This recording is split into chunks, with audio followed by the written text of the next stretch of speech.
Ladies and gentlemen, Kim Vesey.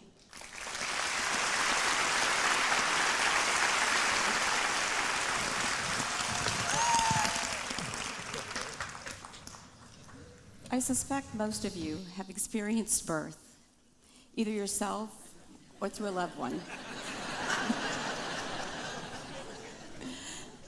It usually goes like this. A woman notices changes in her body, and she suspects something is different. She goes to the doctor, and she's diagnosed with pregnancy. She has a rush of emotions, for in that moment she knows her life is changing forever. She tells her friends and family. Her calendar becomes dotted with doctor's appointments. There's the opportunity to prepare, picking a name, decorating the nursery. And for pregnant women, there's great joy in preparing for the birth of their child. And then there are signs that the big event is nearing. The very closest of friends and family are called to the bedside to await that most sacred moment, the first breath of life. Now I invite you to settle back as I compare the common experience of birth with the emotional experience of facing the end of life. It usually goes something like this. A person notices changes in their body, and they suspect something is wrong. They go to the doctor, and they're diagnosed with a terminal illness.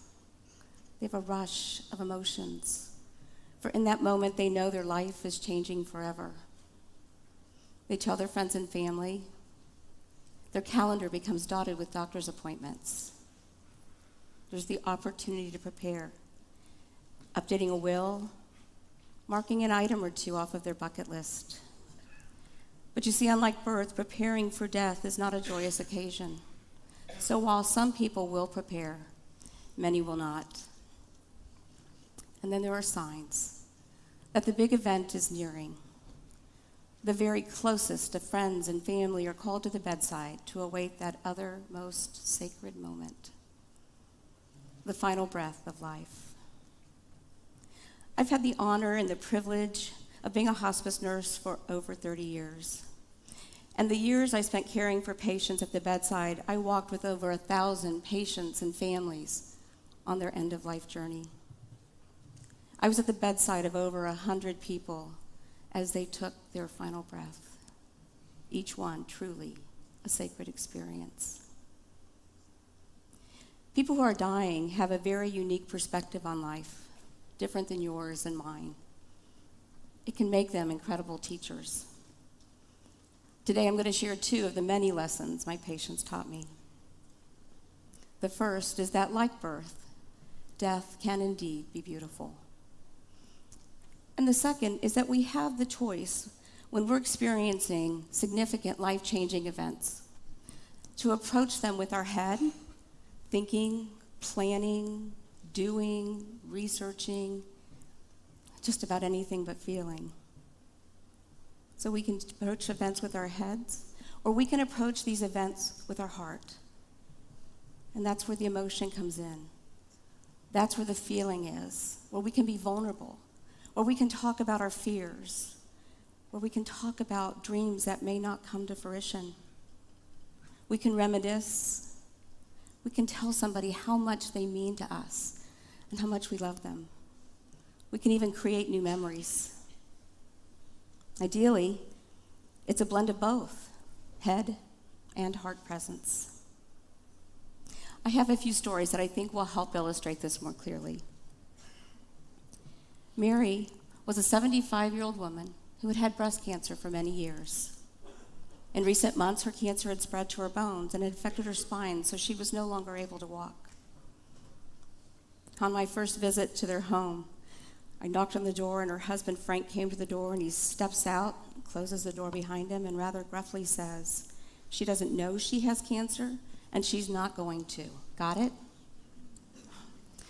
Well, my hospice training had taught me to meet patients and families where they are, so I simply said, okay. Our first few visits with Mary and Frank and our hospice team went pretty routinely. And one afternoon, as I was leaving, she took my hand and she said, "Kim, why can't I walk?" And will I ever walk again? And Frank was standing at the foot of the bed, and I looked at him, and he simply shook his head no. You see, he was a place of primarily head presence. He was protecting her. Even though it was out of love, he was protecting her. So I told Mary I would have to answer that question on my next visit. And Frank and I walked to my car, and I explained to him that this was Mary's end-of-life experience, that she was asking. She was of sound mind. She had the right to know. And so with Frank's permission, on my next visit, I pulled up a chair and I sat next to Mary, and I explained that why she couldn't walk and that she would never walk again. Tears began to spill down her cheeks. But you see, they weren't tears of sadness. They were tears of gratitude. She said, "Thank you. Thank you." That's what I thought, but no one would tell me, and I just needed to know. And I glanced down at Frank, his usual spot at the foot of the bed, and he too had tears spilling down his cheeks. You see, his were tears of relief. He had entered into heart presence. That burden had been lifted. The secret was out. The remaining 3 weeks of Mary's life, she and Frank had deeper, more meaningful conversation. She died at home with Frank at her side. Christy was a 27-year-old single mom. She had 2 children, aged 4 and 6. She'd been battling AIDS for many years. She laid most of her day in the recliner chair in the living room, and her mom had moved in to help care for her and her children. What struck me on my first visit was the darkness of the house. In the middle of the day, the blinds were pulled. There was no TV or music. Lights were off. The children were in a back bedroom, so they were quiet and not disturb their mother. As the hospice team began to provide care to this family, we literally helped to bring light and life into their home.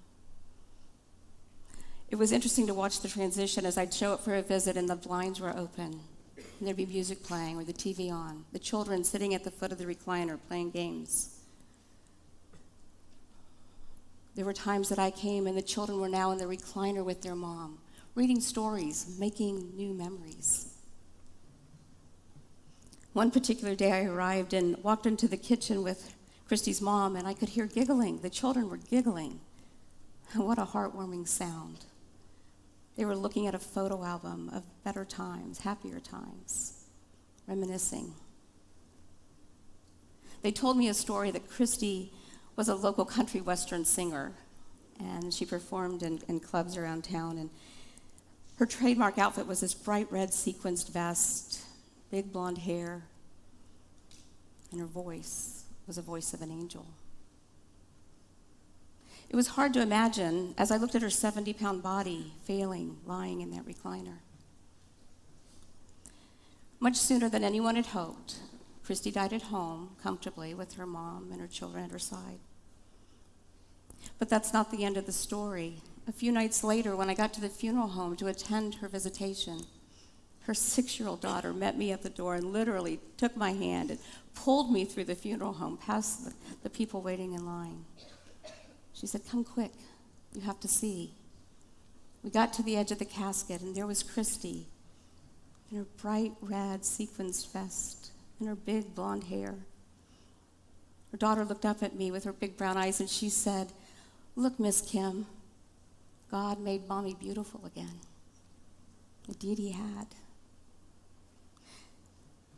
Yes, death, like birth, can be beautiful. My final story is more personal. Tomorrow will be the 10th anniversary of my husband being diagnosed with colon cancer at the age of 48. The night we sat down with our children to tell them that their dad had cancer, our son Patrick at the time, and our daughter Sarah, who was 17 at the time, a senior in high school, he looked at her and said, "Don't worry, Sarah, I'll be there for your graduation in the spring." A few days later, he had surgery, and we learned at that time that the cancer was widespread. His prognosis was poor. He was deemed terminal. I will be forever grateful to the patients who taught me and prepared me for my personal journey of walking the end-of-life experience with my husband, Les. When we got home from the hospital, my hospice friends began to tell me, it's time for hospice.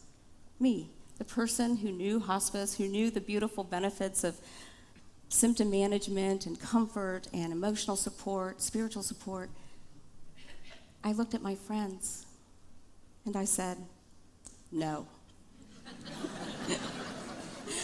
No.